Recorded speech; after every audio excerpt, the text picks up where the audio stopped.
Colors are lights, suffering and joy. That was a quote from The Theory of Colours, published back in 1810 by Goethe, a German writer. He wrote about how colours are perceived by humans, how they make us think and feel. Red conveys an impression of gravity and dignity, and at the same time of grace and attractiveness. The appearance of blue is gloomy and melancholy. Yellow carries with it the nature of brightness and has a serene, softly exciting character.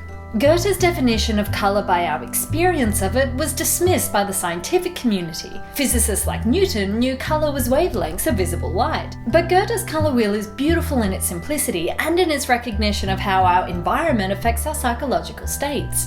Let's fast forward 200 or so years. In somewhere like Times Square, vibrant, plentiful colour is just part of the landscape. Our use of colour has evolved from the realm of artists to the art of persuasion. Colour plays a huge role in recognising brands, advertisements, and creating the store environments that influence our purchases so much.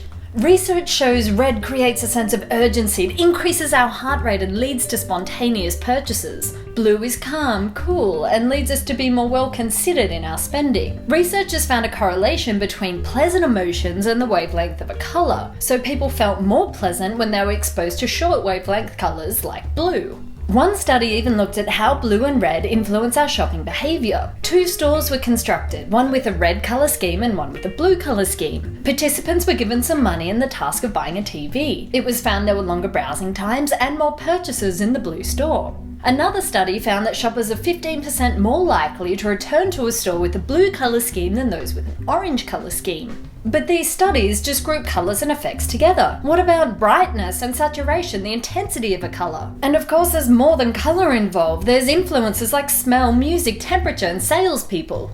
Atmospherics is the conscious designing of space, including all of those things to create specific effects in buyers. Really the effect of buy, buy, buy, and come back soon to buy more. Supermarkets, for example, consider the height of shelving, the intensity of lights, and the style of floors to create a more rustic marketplace feel so you're comfortable and buy more. As more and more people now shop online, atmospherics and the art of persuasion are evolving into more of a science. Researchers are monitoring the brain activity of their participants while they're browsing and shopping online. One study used fMRI to look at subjects' brains and showed them a number of potential products, like different types of chocolate. They found the activation in a certain brain area, normally associated with reward processing, was positively correlated with their decision to buy the product. There are lots of factors in an online environment that lead to the activation of this area and your purchase. Some things you tend to notice. Design cues, like where the text is placed on screen. Studies have shown that text placed to the right of an item can have more of an influence on someone buying it than text placed on the left. But ambient cues like music and colour are thought to be processed subconsciously. Another study showed that a couch sold twice as well when a furniture website had a blue background than when it had a green one. Researchers said perhaps the green background reminded people of money and made them more reserved,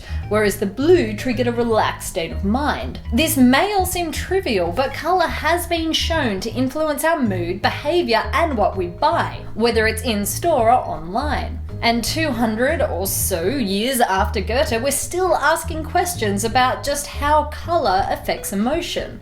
Back in the 1800s, he said, "We shall not be surprised to find that color's effects are significant and that they are immediately associated with the emotions of the mind." It's just a few years too late for Goethe to be tickled pink with some supporting evidence. If you haven't already, subscribe to BrainCraft. I have a new episode out every other week.